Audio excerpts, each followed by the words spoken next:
Welcome. I'm Mike Fitzgerald, one of the developers of this course. At the outset, I'd like to thank Professors Robert Robinson and Judith Torak for the indispensable contributions they've made to the structure and content of this course. Without them, the course wouldn't exist. The good news is that they will often be teaching this course, so you'll have a chance to work with the masters themselves.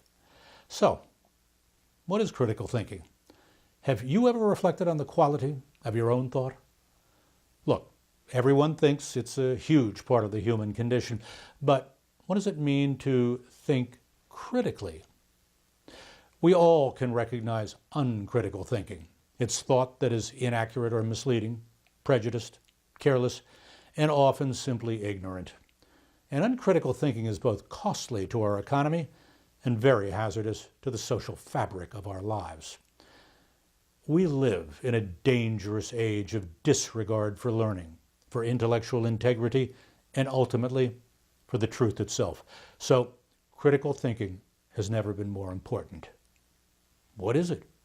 I think we can characterize it, or at least the people who engage in it. Critical thinkers identify important issues and ask salient questions. They gather relevant data and marshal pertinent evidence. They examine their own assumptions and consider alternative possibilities. They assess the implications of their reasoning and the practical consequences of their actions. They communicate effectively and collaborate well. And they observe logical rules of reasoning and cogently argue for their own points of view. Here's a statement on critical thinking by the distinguished philosopher Michael Scriven. Quote, "Critical thinking is the intellectually disciplined process of actively and skillfully conceptualizing, applying, analyzing, synthesizing, and evaluating information gathered from observation, experience, reflection, reasoning, or communication as a guide to belief and action. It entails the examination of those structures of thought implicit in all reasoning: purpose, problem or question and issue, assumptions, concepts, empirical grounding, reasoning leading to conclusions, implications and consequences, objections from alternative viewpoints, and frame of reference." Critical thinking is incorporated in a family of interwoven modes of thinking, including scientific thinking, mathematical thinking, historical thinking, anthropological thinking, economic thinking, moral thinking, and, yes, philosophical thinking. This course will teach you to think critically. We'll begin with an examination of the most common embodiment of reasoning, namely arguments.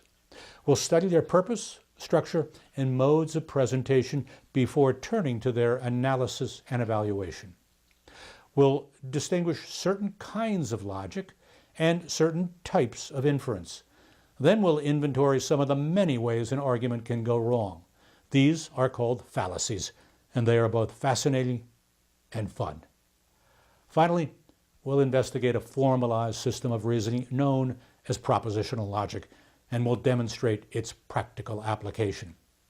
Along the way, you'll be reading our free text, watching the video lectures that accompany each unit, participating in our discussion board, taking a few quizzes and tests, and completing a capstone project that demonstrates your development as a critical thinker.